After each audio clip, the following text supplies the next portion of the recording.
I was listening to this video and I decided to stick this in the beginning. And the reason I'm sticking this in the beginning is I was listening to my video and it was so calm and so mellow.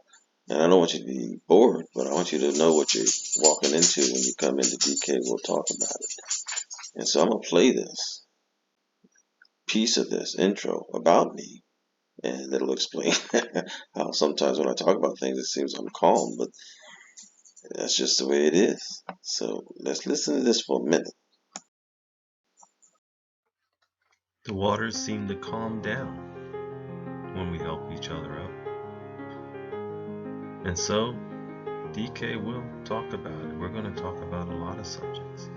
But we're going to look for the light of truth. And hopefully when we find that light of truth along the way, it makes navigating the waters so much easier, so much more peaceful, where you can actually take in the beauty as you travel the waters.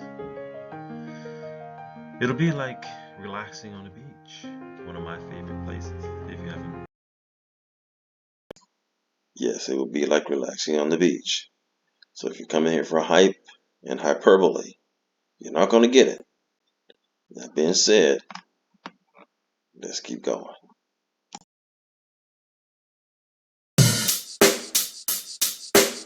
Check the mic and make sure it sound right. And I hope the mic does sound right. Hi, I'm DK Will. This is DK Will. Talk about it. And not yesterday, but my prior video, I did a video on banks and the possibility of us having to consider a bail-in as opposed to a bail-out. And I'm going to cover something else that is another consideration we might want to keep in the back of our minds, maybe even in the front of our minds, as another possibility that we may have to face going forward when it comes to our finances and the banks and the monetary system and the global currency reset and XRP and the SECV Ripple lawsuit and so on and so on and so forth. But here's an indication of where I'm heading with this. The banks are to remain closed for 21 days in October. Okay, this is in India. And this October, the banks will remain closed for 21 days, which would include public holidays and weekends. Okay, so it's going to include public holidays and it's going to include weekends. And so when I checked my calendar, I saw that there were 5 Saturdays and 5 Sundays in the month of October. So there's 10 of those days already because it says to include public holidays and weekends. That leaves 11 days. And there's only 21 days left. Now, it's something like this, something that we need to be concerned about in the United States. I mean, look at this schedule. October 1st, October 2nd, October 4th, 5th, 6th, 7th. It gives you every day and the event of which will be closed, but that doesn't leave a whole lot of room. Now, we do know going forward soon, this is Sunday, around 7 p.m. Central Standard Time in the United States, where I'm at, and we know tomorrow morning that the Federal Reserve is going to be holding a closed board meeting on October 3rd. That's tomorrow, 11:30 a.m. Monday. So 11:30 a.m. Monday is going to be 10:30 my time. So we're looking at roughly, 15 hours from now. It says will be held under expedited procedures as set forth in section blah blah of the board's rules regarding public observations of meetings. And the bottom line is, folks, they don't want us to know what it is. It is a closed board meeting. And so what are they going to discuss? I don't know. What I did find it's interesting, though, is 322. That sound familiar to anybody? 322? It does to me. I'm only going to leave it right there. But we know in India, they're closing their banks. And is there a possibility that we can have our banks closed too? In a prior video, XRP, the Trojan horse of the Russia-Ukraine show, with question marks, I touched on something that would give an indication that yes, it is a very distinct possibility that here in the United States we could undergo the same thing. Now, in the prior video, I mentioned the bail-ins. I don't discount those as still a possibility.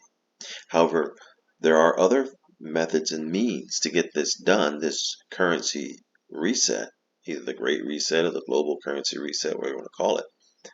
And I'm sure they're going to pull out all the stops to get it done and create narratives to kind of keep the masses appeased and controlled. We'll touch on that more as we go along. But in that video, if you want to go watch it, that's the, what do you call it, thumbnail that will draw you to it. But one of the points I made in it was here.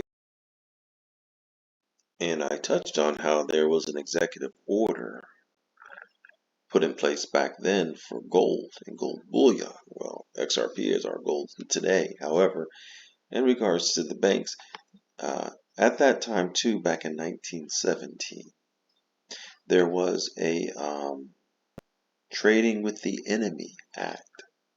And that Trading with the Enemy Act gave the president powers to halt trading within the U.S. with the enemies. Now think about that. And blockchain. And how do you stop people from trading with the enemy virtually? Well, you just shut it all down, don't you?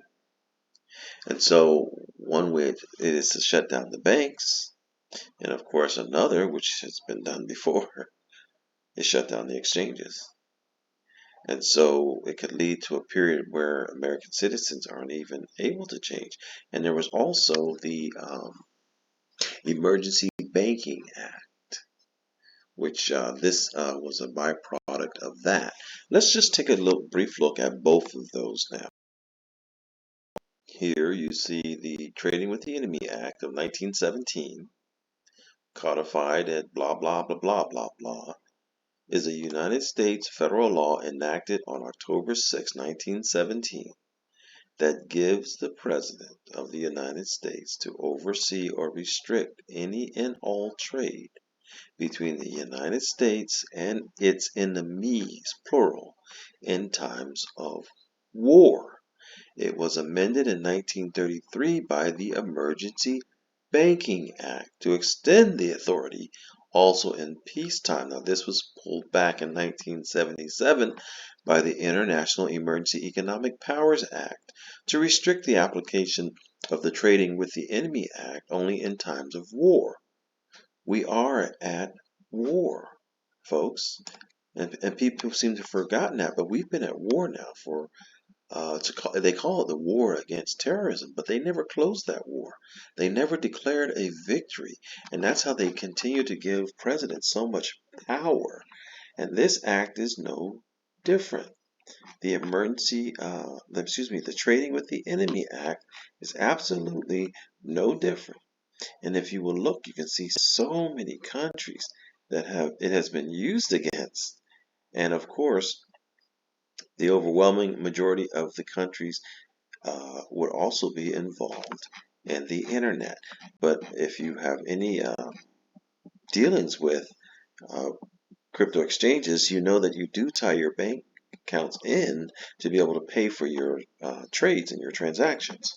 Okay, so here we can see if you restrict the banks and close the banks, well, then you can stop the trading. Now, of course, you can have some of your money in USDC coins and things of that nature, but they're going to go after the exchanges too. As a matter of fact, if you're paying attention and against her, they're already going after the exchanges. But see, it doesn't stop there, because then you have the Emergency Banking Act, which we just referenced in March of 1933 in an attempt to stabilize the banking system. Well, what was happening? Well, people were bum rushing the bank. Okay, the same as what we can anticipate now. It says, fears of other bank closures spread from state to state as people rushed to withdraw their deposits while they still could do so. I saw that happen when COVID came out. I worked at a bank, and I talked about it in my prior video. Take a look at my prior video. I'm not going to repeat it here for the sake of time. It says, all other states held their own bank holidays in an attempt to stem the bank runs, Delaware being the last. held their own bank holidays. So in other words, they closed their doors. Folks, doesn't that sound extremely familiar? Which will include public holidays and weekends. Weekends are already included with our banks too. And so we can see that as a very strong possibility, not a remote possibility, that we could find ourselves in a similar situation. People were rushing the banks, so they gave power and they created holidays to close the banks, to slow things down. And then we have the Trading with the Enemy Act to stop the trading. And I can see that being possible as one of the things occurring. Because remember, hoarding gold became a crime. Hoarding XRP could become a crime. Check out that video from February of this year, the one that I talked about earlier here in this video. And so the purpose of this video is I've already talked about once about the possibility of bank bail-ins. But folks, this is going to come across the borders and the banks are going to close. Maybe it will be that 10 days of darkness. I really don't know. But what I do know is that they're going to be having a closed meeting with the Federal Reserve. And when we look at the Trading with the Enemy Act, I believe it was the Emergency Banking Act. The Emergency Banking Act, notice what it says here. The new law allowed the 12 Federal Reserve banks to issue additional currency on good assets so that the banks that reopened would be able to meet every legitimate call. If you reopen, doesn't that mean you were closed? And so, folks,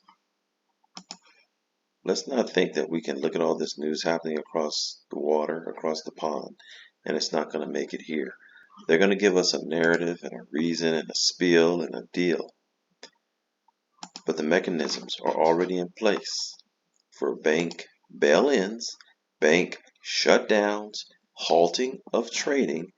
And folks, I'm going to do this live because I just thought about it. Okay, so I went to do it live and it was too much fishing and searching on my thing. So what I'm going to do is just put it in there for Comex 589 because see that's what came to mind. And anyone who's involved in the XRP thing, 589 is a number that gets a lot of attention. Some think it's going to be the price of XRP, but I've always thought it's associated with this. I thought it is. I've always felt it's associated with this Comex 589 description, and so we're gonna go check this out. But you can see here it says that the rule is expressly intended to promote fair and equitable trading by ensuring that there are limits on a permissible price movements on any given trading day and the products subject to the rule. As such, the rule amendments are in compliance with this core principle. So it's their ability to shut down or control the market or the elevation of the market, the speed at which prices can change. Let's click on it now. We're going to do this live and see what it is. Okay, this doesn't tell me anything. I don't want this. Let's go back to where we were. I don't want to click on this because I clicked on this and it told me that it wasn't safe. So we don't want to go to Alan's agenda. But basically what Comex 589 is the ability to halt trading. Basically, hold up, wait a minute, and let's get a break here. Okay, now let's start again. And that's basically what it is. And so that's tying into a lot of the things that we've already talked about in this video, where they can halt trading, they can close the banks, and we might find ourselves in a Comex 589 situation, and it's already beginning. And it's not just in India; it's all over the place. China as well, and I covered some of that in prior videos. But folks, I'm gonna do an aside again, and I'm gonna give something that I think is a good recommendation because it will help maintain our composure and reduce our panic when things start happening real fast. And just a quick aside, here's where I think is safe. The central banks have been upping their gold holdings significantly now for several years. Follow the money means follow the banks, right? Now, keep in mind, I didn't say follow the money means use the banks. Follow the money means follow the banks. I can tell you that I've already begun. Before it was physical gold and silver, but now I think this is so much more convenient because it's spendable with that there debit card that you have there, that MasterCard debit card. But when it comes time to convert your crypto profits into something else, this is where I'm going, folks. I am not sponsored by them. I do not make a dime if you do it. Wish I did, but I don't. But I am telling you this because I believe it to be the right thing to do to protect your funds when you turn them into cash. Get out of cash, the dollar's a trap, and get into gold because it's a gold-backed monetary system. Check the mic and make sure it sound right.